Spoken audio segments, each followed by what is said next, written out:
Bună și bine ați venit într-un nou vlog. Astăzi vreau să fac coperta de la jurnalul cu grădina secretă. Și am aceste două pungi, asta și aceasta. Pe aceasta am luat-o de la Pepco cu 2,50 lei și pe asta, nu mai știu, cred că de pe la Jumbo. Și vreau să le modific pe amândouă. În aceasta vreau, adică asta vreau să fie coperta jurnalului care poate fi scris și aceasta vreau să fie atât protecție pentru acest jurnal. O să văd că vreau să-i fac și un capac deasupra ca să o protejez de praf, cât și aici în față, eventual în prima parte a jumătatea aceasta a pungii, aș vrea să fac o chestie 3D, ceva vizual, care să ducă la jurnalul care este înăuntru și anume cu grădina secretă. Așa că o să tai punga aceasta pe jumătate și cred că o să tai fiecare parte din asta și o să le separ și apoi o să le lipesc din nou. Iar punga aceasta o să o tai și va fi o copertă mai micuță la o copertă mai mare, pentru că dacă aș face strict pe coperta, pe punga aceasta, este mult mai mică decât, nu știu cât e asta, e cred că un B5 sau cum îi zice, între A5 și A4 coperta asta, iar asta e mai mică decât un A5. Și aș vrea să am hârtiile cel puțin la înălțimea acestei pungi. Așa că mi-am selectat toate hârtiile, mi-am adus tot ceea ce vreau să folosesc și din ele o să mai reselectez și o să văd că, pentru că în această pungă nu vreau să fie decât 3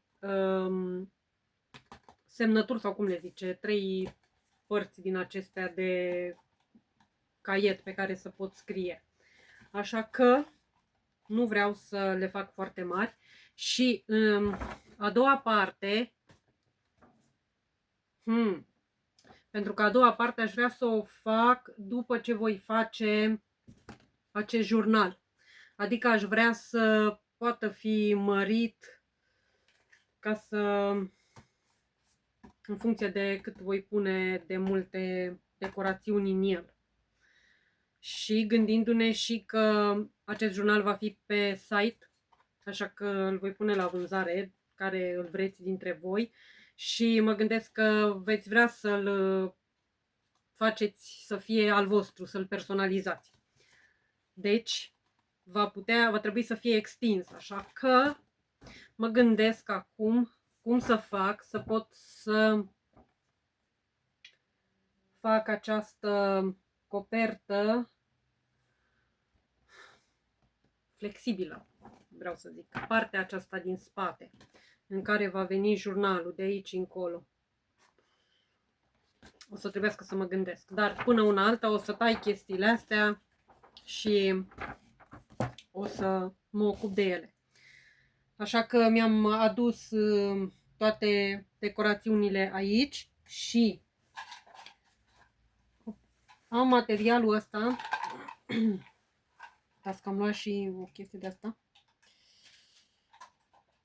Am materialul ăsta și din păcate, cu toate că am pus șervețele din alea de culoare, tot a ieșit culoarea de la trandafirii aceștia, e fix pe linia trandafirilor, dar nu mai am ce să fac, așa că voi tăia din materialul ăsta și aș vrea să folosesc ca să pun pe marginea acestei pungi. Nu vreau să-l las așa, vreau să pun un material și peste materialul ăsta să pun dantele și diverse chestii.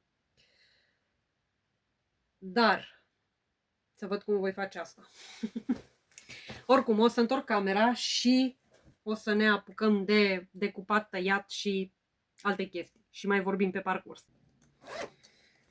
Am portofelul acesta cu toate stensilele care îmi trebuie și o să-mi scot și ursuleții aceștia panda, clipsurile acestea, pentru că vreau să le folosesc. Și mai aveam penseta, că voi avea nevoie și de asta. Scuze, și sula asta de făcut găuri. Și cam atât.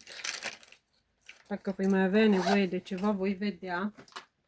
Am lipiciul acesta de la Andreea și acesta vreau să îl folosesc. Săracul nu arată prea bine, dar e ok.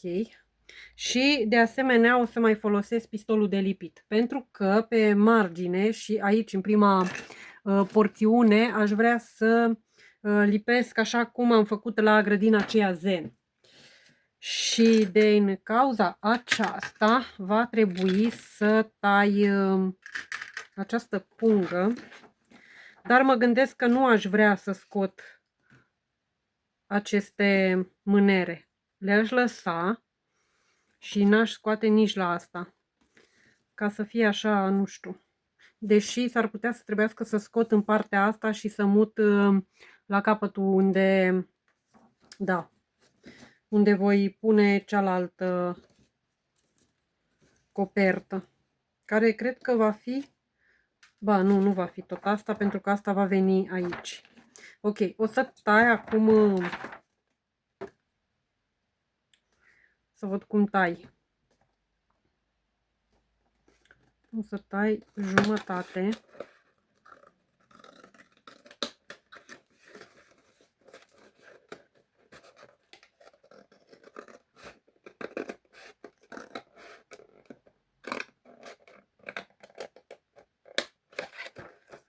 Ok, problema e că aș vrea oare să tai și jumătatea asta. Aș putea.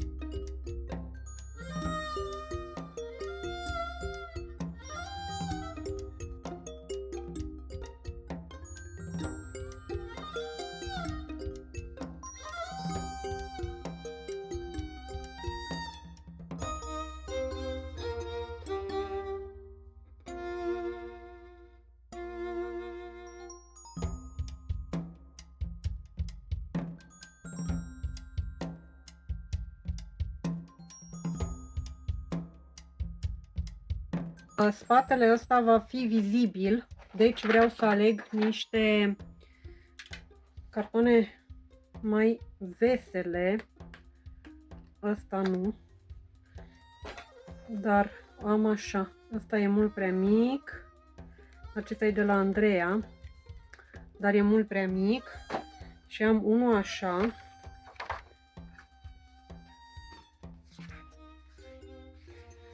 Iar părțile astea au și parte cu sclipici și parte fără sclipici. Da? Acum văd că ăsta e mai mult așa de vară. Nu vreau cu animale. Aș vrea totuși cu flori ceva. Iar ăsta nu are. Nu știu dacă nu cumva mai am și alte caiete. Și îl mai am pe ăsta.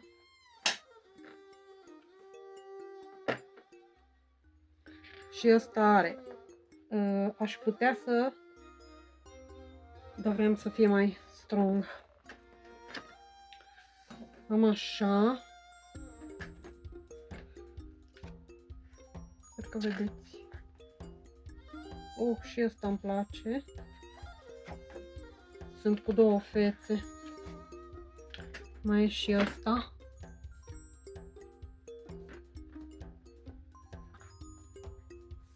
Mai e ăsta.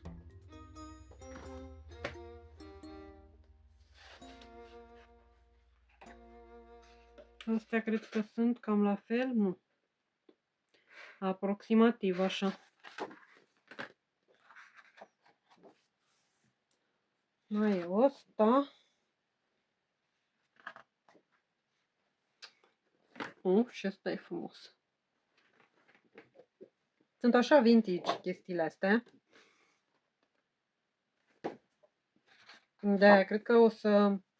Așa, ei s-ar putea să se repete, da. Deci am pattern-urile astea de 2 ori. Și e și ăsta. Din partea cealaltă am mai luat. Dar mă duc să mă uit să văd dacă nu mai am. Dacă nu, o să aleg din asta. Cred că aș vrea să încerc ceva. Am acest caiet cu hârtii din acestea, cartoane de fapt, care sunt monocrome așa. Și mă gândesc să pun hârtie din asta, să fac colaj cu hârtii din acestea pe care le-am cumpărat, hârtii de împachetat, și pe deasupra să vin cu o hârtie din aceea de contact. Și cred că așa o să și fac. Și ar veni exact jumătate tăiat. Deci ar fi numai bine. Pentru că pe hârtiile acelea nu vreau nici să folosesc hârtie dublă, că poate mă gândesc că acele hârtii le-aș folosi înăuntru mai degrabă. Și nici să folosesc altfel de hârtii, că nu am mai găsit caiete din astea. Dar acum vreau pe hârtie de asta închisă sau hârtie de asta deschisă. Cred că mai degrabă pe asta. Nu am mai găsit astfel de caiete de cu modele, tot felul de modele.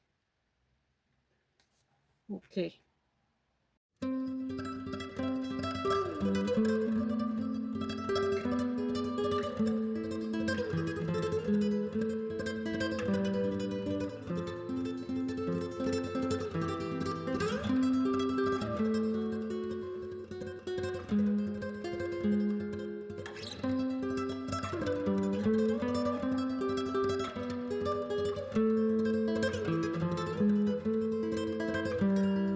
Am aceste 4 hârtii și mă gândesc să fac un colaj și vreau să folosesc și șervețelele acelea pe care le-am luat de la magazinul chinezesc și o să mai văd ce o să folosesc.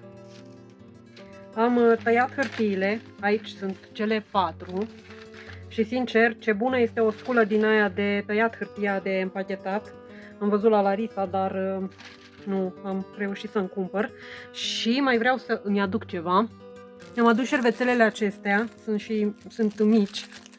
De fapt trebuia să iau și celelalte care sunt mai mijlocii și mi-am adus frunze, poate pun și o frunză. Aș vrea să fac ca un masterboard și să pun diverse imagini, un masterboard pe care să nu îl tai, dar să pun diverse imagini și să lipesc pe spatele acela de carton.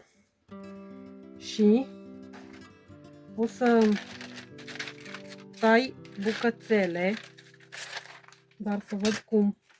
Din această hârtie m-am tăiat iară cu cutterul ăla mare, deci nu. Nu se aliniază planetele. Așa că voi rupe cu rigla aceasta. Sper să nu mai am alte incidente.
Așa arată masterboard-ul și acum aș vrea să folosesc din șervețelele astea.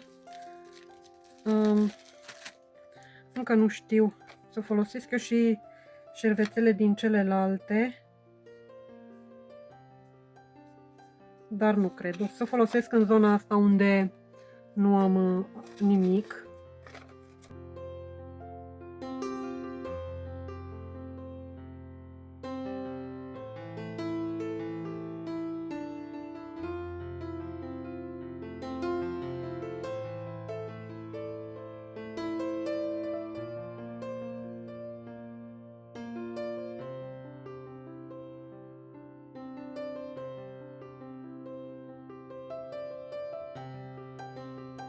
Așa arată și cu șervețelele și pe deasupra mă gândesc să pun ceva flori sau animăluțe.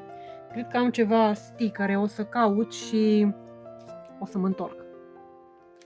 Am pus toate aceste resturi de hârtie în pachetelul acesta pentru că o să mai folosesc și pe parcursul jurnalului ca să poată fi o coeziune în tot jurnalul, adică să fie ceva unitar.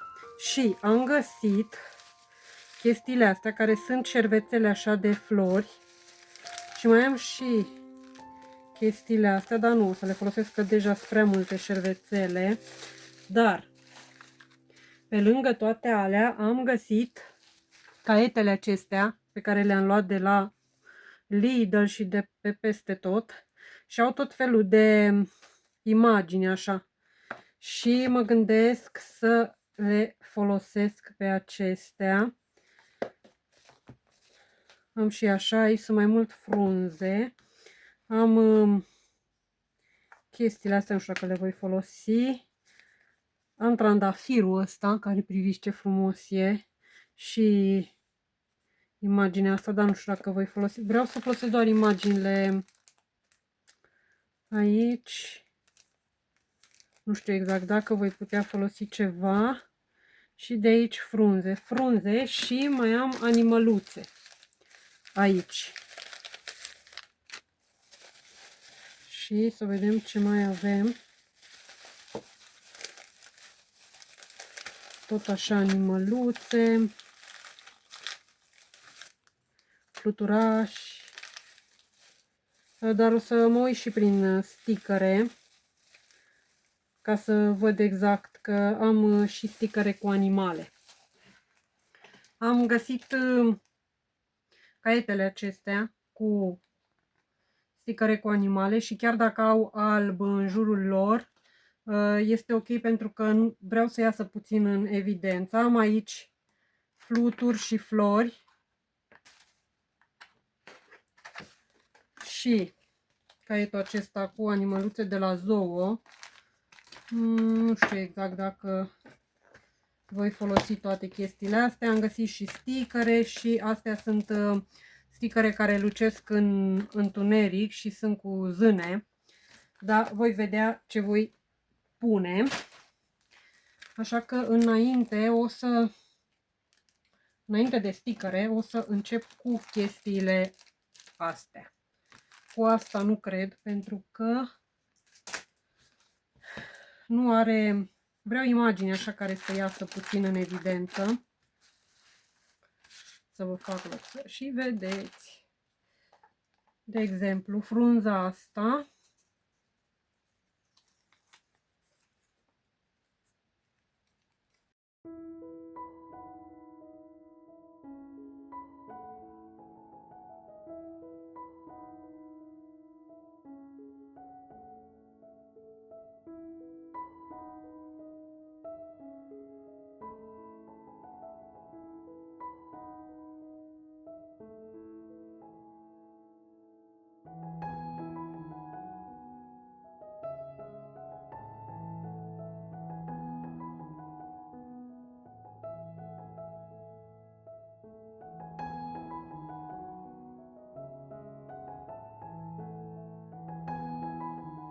Animalele astea sunt din fetru și ies foarte mult în evidență, așa că nu o să le pun. Eventual o să le pun pe copertă sau undeva unde nu încarcă foarte mult.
Mă gândesc dacă să pun și o bandă din asta mai vintage așa. Haideți să încercăm. Urât n-are cum să arate.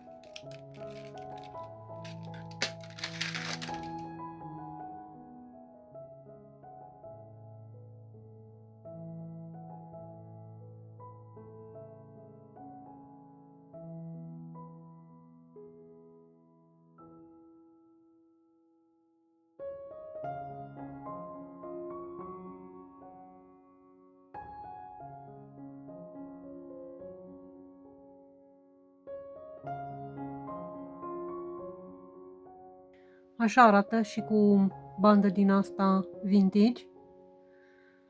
Și stăteam și mă gândeam că aș vrea, adică mă gândesc că e mult prea frumoasă ca să fie doar lipită acolo și mă gândesc să pun pe spate un alt carton. Dar ar trebui un alt carton mult mai gros ca să fac ca un bord din ăla pe care să-l iei și să-l pui în jurnal și să scrii atunci când, eu știu, sunt diverse efemera care te încurcă și ai nevoie de ceva tare pe care să scrii, dar am nevoie de un alt carton mult mai gros. Nu am pus aici cuvinte și am căutat literele acestea pentru că aș vrea să le folosesc și am găsit câteva cuvinte, de exemplu acesta cu te inspiră, e cam aglomerată chestia asta, dar mai intră și câteva cuvinte. Dream, nu știu unde l-aș putea pune.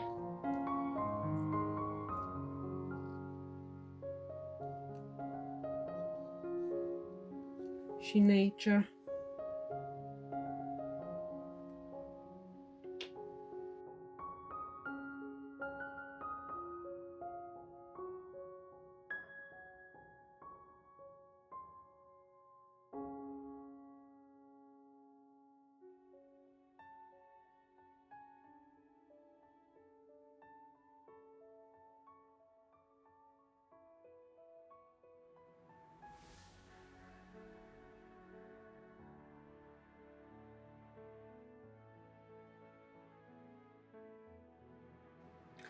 Și pentru că vreau să-l fac mai puternic, am tăiat hârtia asta, hârtie, că e un carton la fel de gros ca și ăsta, și sper să fie mai, să se întărească așa. Și așa ar arăta pe spate. Și aici, între ele, de-aia mi-am căutat literele, aș pune o chestie lipită așa între ele, prinsă, și aș scrie writing board. Dar cât vreau să fie de mare chestia asta,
așa arată acest writing board.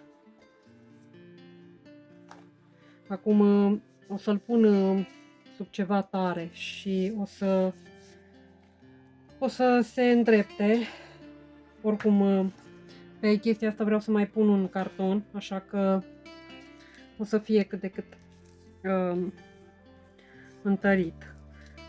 Aceasta este o hârtie de contact pe care am luat-o de la SH și până nu am văzut-o la Natasha de la Treasure Books și până n-am văzut cum a folosit-o, nu am avut-o, dar nu am știut ce să fac cu ea.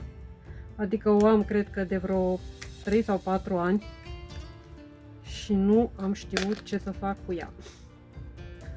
Așa că acum o să încerc și eu pentru prima oară.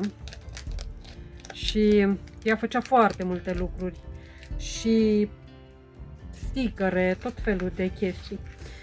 Pe această parte are hârtie, iar aici este transparent. Nu știu cât se vede, este transparentă.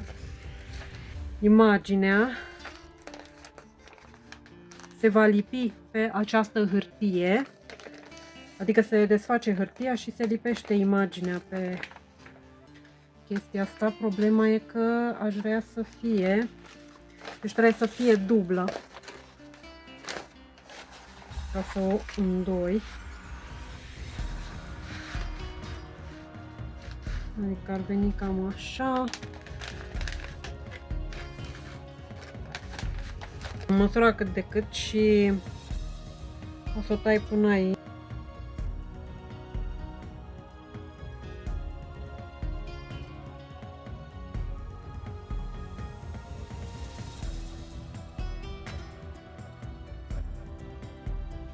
Foarte greu stă chestia asta.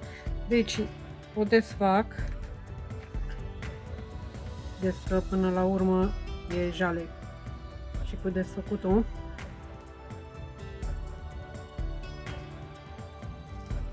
O se desface așa de fâșii.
Și așa arată acest writing board. Din păcate nu e perfect, dar asta este, pentru prima oară am pus.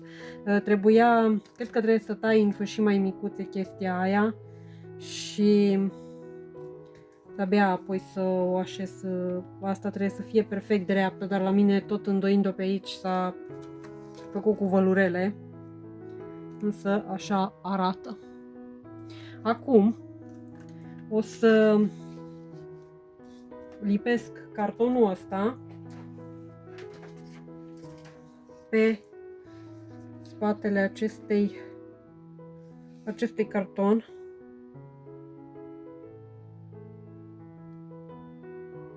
Și stau să mă gândesc dacă nu aș vrea totuși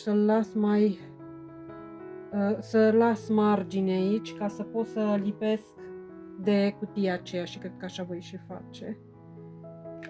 Deci o să pun lipici pe toată zona asta. Să nu pun și pe aia pe care nu trebuie.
Vedeți că m-a lăsat și bateria la telefon și iar am ajuns la 1 noaptea.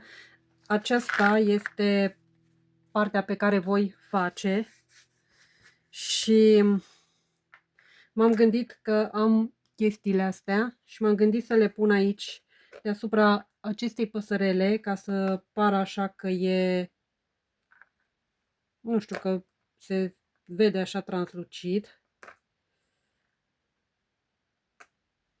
Nu știu dacă și cum se vede.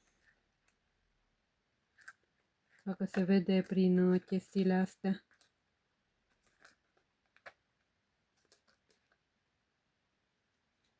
Eventual așa. Să fac ca un fel de lac deasupra păsării. Să pun chestia asta aici, așa. Iar în zona asta aș pune ceva iarbă. Și aș pune, am găsit chestia asta care este un breloc foarte vechi. Și l-aș pune aici pe această rămurică. Dar aș vrea să pun iarbă pentru că dacă îl pun aici așa nu se vede foarte bine, nu iese în evidență. Apoi un alt lucru pe care vreau să-l fac. Mi-am scos aici 1001 de animăluțe, nu știu dacă le voi pune pe toate. Însă am chestiile astea și mă gândeam să le scot pe fiecare, scot câte un element din fiecare animăluț și frunze și așa, și să fac un charm separat pe care să îl adaug la charmul care va fi pe marginea coperții și aceste animăluțe să le picteze cine va lua jurnalul și să le adauge în toată această grădină pe care o să o fac. Acum, problema mea este că am plante pe care aș vrea să le lipesc, dar nu vreau să le lipesc de partea asta roșie pentru că acolo partea asta va veni lipită în afară. Și atunci am pus plantele aici și mă gândeam să le lipesc în zona asta, în partea asta de sus. Asta nu știu dacă îl voi pune acolo. Și să le lipesc așa, dar aș vrea ca să se vadă pasărea asta, așa că toată chestia asta o să o prind aici, pentru că mi se pare mai deschis așa, și restul le-aș prinde aici pe sus. Însă nu sunt sigură de trandafirii ăștia. Dacă i-aș prinde, i-aș lipi mai degrabă aici. Dar am pasărea asta aici. Atunci aici. Și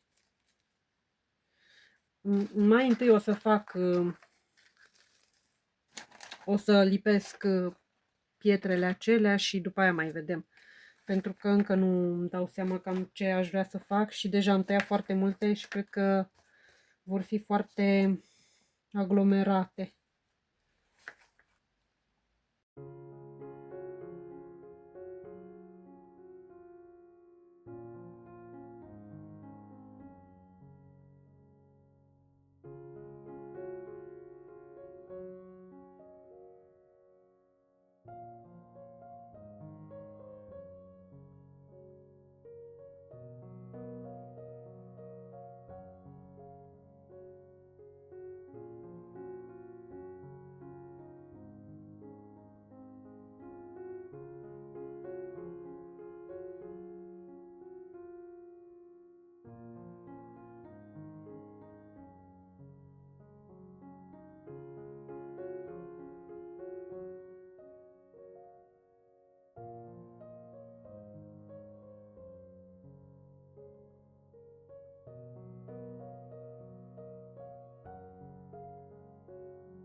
Și așa arată.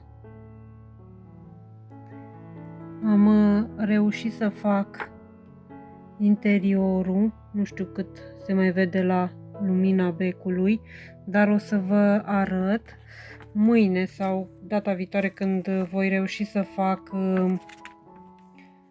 să termin. Am pus și funie din asta cu frunze, dar o să mai pun și beige pe deasupra ca să vină ok și așa arată.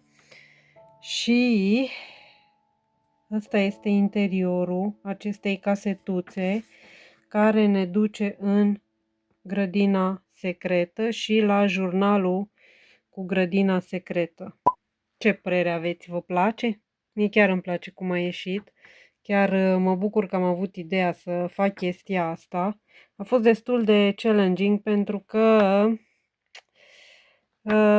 de-abia am reușit să prind chestiile astea, marginile, dar mă bucur că l-am făcut. Vedeți că numai acum am văzut că e 2 noaptea, nu știam de ce mi se închid ochii de somn. Dar data viitoare o să fac chestia asta pentru că vreau să știu exact cât va fi lățimea acestui jurnal ca să pot face în spate, să pot lucra în spatele acestei cutii, zic eu. Dar așa ar arăta cu vision board-ul acesta, cu writing board acesta și așa o să-l las deasupra așa. Da. Asta este ce am făcut astăzi. Destul de mult, zic. Așa că mâine o să aveți videoclipul și da, data viitoare o să fac asta, coperta și o să pun cele 3 semnături. Cred că o să le cos, cel mai sigur, pentru că nu vreau să mă complic. Și o să pun exact ce pagini vreau să folosesc. Nu vreau să încarc foarte mult pe această copertă, pentru că oricum voi mai pune pe chestia asta. Pe lângă material vreau să mai adaug și ceva mileuri și unele chestii, floricele și așa. De asta vreau să-l păstrez cât mai simplu. Nu mai am cuvinte la ora asta. Așa că da, eu o să vă văd când? Mâine. Mâine o să-l pictez pe Gao Gao. Așa că vă invit pe canalul Magda Art Space. Și da, pe mâine l-a pictat. Apoi mai vedem când mai facem chestii din astea de journaling.